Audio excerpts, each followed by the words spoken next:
Ya, perkenalkan nama gue Lorena Rilu dan gue ingin menamaulah.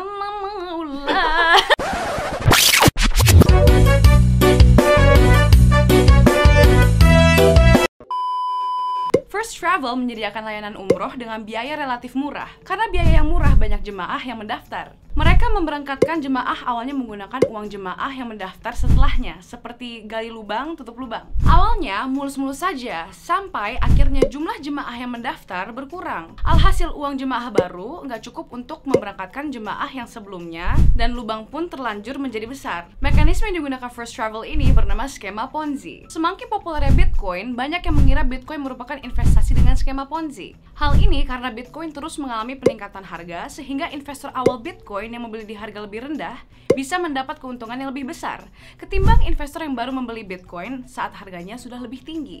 Di video ini gue akan membahas dan meluruskan pandangan yang menganggap Bitcoin adalah skema Ponzi. Tapi sebelum gue lanjut, ada pepatah yang mengatakan bahwa tak kenal maka tak sayang. Ya, perkenalkan, nama gue Lorena Rilu dan gue ingin mengingatkan kalian untuk like dan share video ini serta subscribe ke YouTube Koinvestasi.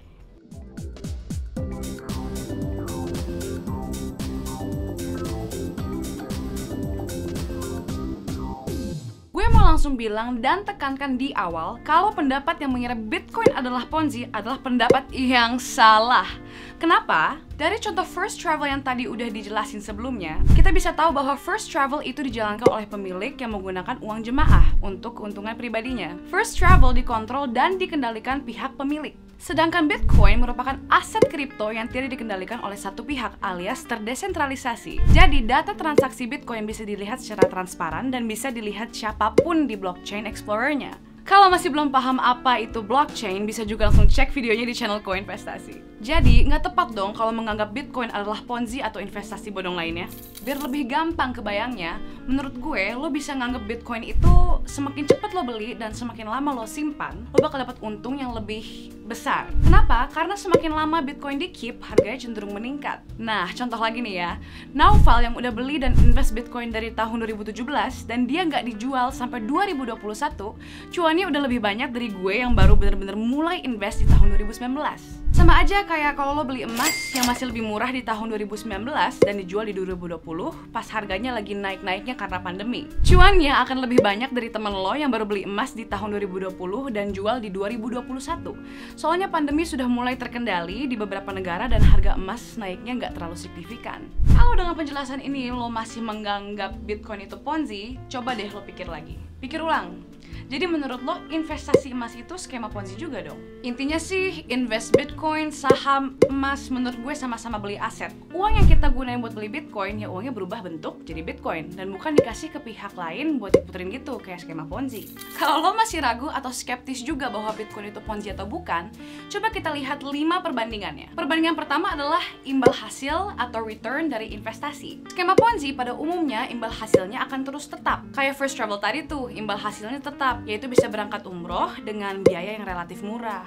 Nah, sedangkan imbal hasil investasi pada Bitcoin atau uang digital bukan sebuah hal yang bisa dijanjikan karena bergerak sesuai perkembangannya sebagai aset keuangan. Jadi, kalau udah ada yang bilang profit dijamin 10% per bulan dan sebagainya, itu udah bisa jadi red flag atau tanda untuk lo was-was. Perbandingan kedua adalah keterbukaan. Bitcoin merupakan sistem yang terbuka atau memiliki jaringan open source yang transparan dan bisa dikembangkan. Sifat ini tentu berbeda dengan skema Ponzi yang sifatnya adalah rahasia dan tidak transparan, terutama oleh pengelola atau pemimpin awal seperti First Travel tadi, yang mengelola ya yang punya First Travel. Dan kalau investasi Ponzi dengan iming-iming profit tetap dan besar, kalau lo tanyain, emang aset investasinya apa sih? Biasanya mereka nggak bisa ngasih jawaban yang jelas kemana uang kita diputerin, digunakan, dan dari mana profitnya. Perbandingan ketiga adalah jumlah kepemilikan, di mana investor awal dan investor baru dapat memiliki kesempatan yang sama.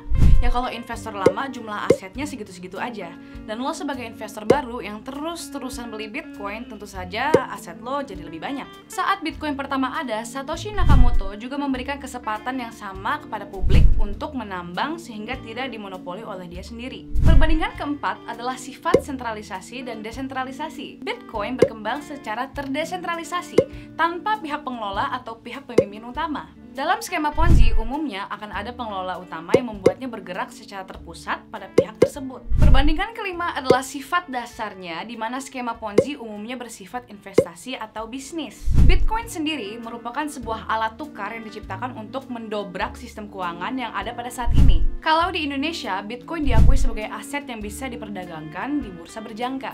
Itu dia penjelasan gue soal salah paham Bitcoin dan Ponzi. Semoga penjelasannya udah jelas dan gak bikin salah paham lagi ya. Dan jangan lupa share video ini ke teman lo, tetangga, keluarga, pacar lo, atau siapapun yang masih skeptis dan nganggep Bitcoin itu Ponzi. Ke mantan juga boleh sekalian silaturahmi. Sekian video kali ini, jangan lupa untuk like, comment, dan subscribe ke channel Koinvestasi. Koinvestasi, aset masa kini, kaya masa depan. Oh ya, newsflash, kebetulan nyokap gue tadi pagi nanya soal ini, so mom, I hope you're watching this, semoga mama bangga, I love you.